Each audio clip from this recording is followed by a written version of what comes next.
If there's a fish on live. Oh, here he comes. Oh, he's got it. I just saw that fish down there and basically just dropped a jig to him and kind of swam it by his head. Took a little bit, he didn't bite it initially, just had to swim it a little bit.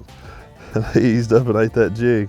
You know, we think of swimming a jig being a real cover-oriented deal, but swimming a jig is a great way to catch them in any depth of water. I mean, that's a crawdad color one, but swimming a white jig to fish that are really keyed in on shad, and swimming a jig is a great way to catch them in any depth.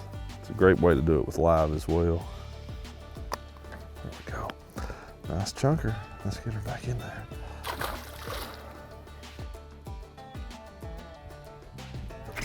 That was so cool. There's another one between us and that fish. You can see that other one moving off the screen. Now there's still another one sitting out there. Dude, but just, it's so nice because that jig, that's a 1/2 ounce jig, Terminator Pro's jig, the same thing I flip and swim in a lot of different places. You could do that with the heavy duty swim jig as well, of course, but it's nice because that jig is heavy. I know exactly how far to pitch it, and I can drop it right down to those fish, drop it right on their nose and start swimming it back. It's just a natural presentation that you're able to get those fish to eat. You can put it on their nose quick, get them to bite. About 50 feet. Oh, it's a little shy, but here he comes. Yep. He saw it, so he came after it. I've landed a little bit shy of him, but it didn't take him but just a second to come after it. No doubt that's what those fish like to bite. If they see that jig, dude, it's over with. But, oh look, man, there's like 3 or 4 followed it in. 3 or 4 followed it in too. That's some more. Let's see. There's a couple right out here.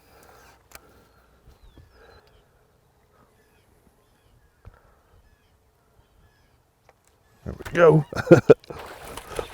That bunch of them was right here close. There's like 3 or 4 in that group.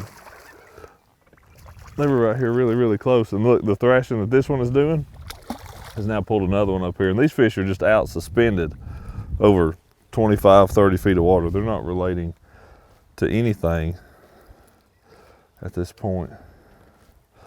And it's so nice. It's just so efficient, fast. You pin them in the roof of the mouth. They're just done when you get them on that. There we go. That's a good chunker. Here we go. Come on. Come back over here to it. Oh, here we go. Yep, he's got it. Dude, we always think of a jig as being, being a heavy cover. You got to be in some type of stuff, and obviously they're great for that. But there's just what we're learning with live sonar and stuff is we're able to fish very natural baits in places where we've always been regulated to fishing something that we felt like we had to draw the fish in with. I even think of a jerk bait, we think of a boot tail swim bait, something it's got some vibration. We always felt like we needed that to be able to get a fish's attention and draw it in. With live sonar, we can literally put it on their nose, so we can use something much more natural like a jig in places where we just haven't ever been able to. Fish was down there a little deeper. I don't know something. Here he's coming.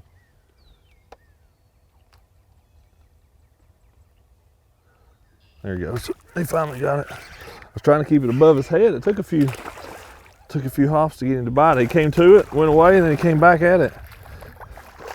That fish was actually, when I first saw him, he was basically underneath the boat, like 18 feet deep. And look at how fast that one is. That's a good pre-spawn female right there, just staging up. That's a pretty one. There we go. Nice chunker, man. Awesome. The thing with the jig, it's something that I literally have at least one of, a lot of times multiple tied on at every single tournament I go to. And this is my all-time favorite, 1/2 ounce Terminator Pro's jig. I fish it in so many different situations. Skipping under boat docks, flipping in heavy brush. I just throw it so many different places. And you know, the neat thing with it and with some of the new technology, we're learning new places we can apply baits that we've used forever, just in certain situations, but we're learning new ways to present those to fish and really fishing for fish that may not have seen this bait in this particular situation so much. You know, that's a really neat thing with it is I'm showing fish a jig in places where they've only been seeing a swim bait or only been seeing a jerk bait or umbrella rigs or whatever. I'm letting them see a bait that's a little different profile and a little different action. So it's kind of like you're fishing a totally new deal all over again, you know. I started off fishing on this lake, and you know, it was neat, and that's what makes live help you learn so much, is because I was seeing fish. I was cranking, starting off. There's some grass in some of these places, and I was able to see fish start following my bait, but they weren't really biting it. I had a few followed it out and did catch one. Here's one out a little bit deeper, but I could tell that those fish were holding deeper than what my crankbait was getting. So I had a jig laying there on the deck, and I actually just picked it up to try it because I knew it was something I could get to those fish that I was seeing out in that 8 to 10 feet of water, a little bit deeper than what my crankbait was getting.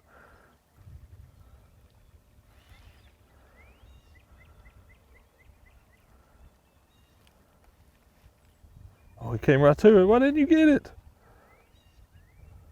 Oh, man, he's playing with it, coming at it, going away.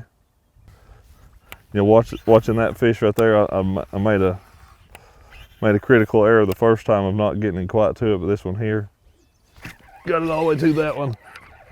Oh yeah. You just got to learn and keep moving. Don't let a fish like that, you know, kind of deter you from looking for the next one. If you've messed one up, just keep panning, keep looking around, and keep looking for the next one that you've not messed up yet. There we go. And that fish was sitting up. That one was actually kind of right on the edge of that break, and it seems like a fish that's positioned like that, even if it's by itself, it's a little bit more aggressive. When they're out there suspended open water, you'll catch a lot of them if you make a good cast and get the right presentation, but there's some of them that you're just not going to catch.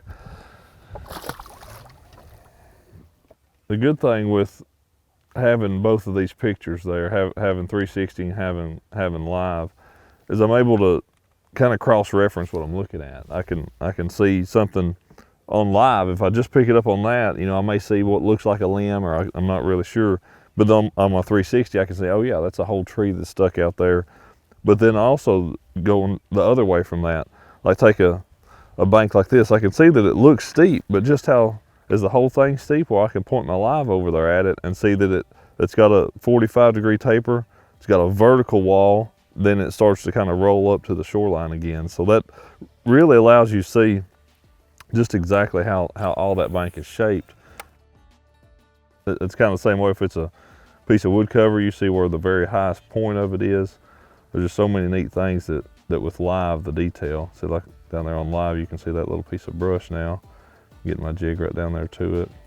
The nice thing with that live is that you can, like I'm doing right now, I'm feathering my jig essentially down a bluff underwater to get it down there to that piece of cover that I'm now hung in. But you're able to watch that bait go, and you can just keep it right off the edge of it if you want to. I mean, you can keep it within 6 inches or a foot of it without ever actually having to let it touch the bottom if that's what you're wanting to do. The jig, it's not such a big deal, but if I was fishing a bait fish style presentation, I don't want it to really make a lot of bottom contact. With that jig, yeah, it's fine. It can drag down the bottom, but with live, you're able to watch every single inch of it and pull it right before it touches the bottom, which can be a big time triggering mechanism.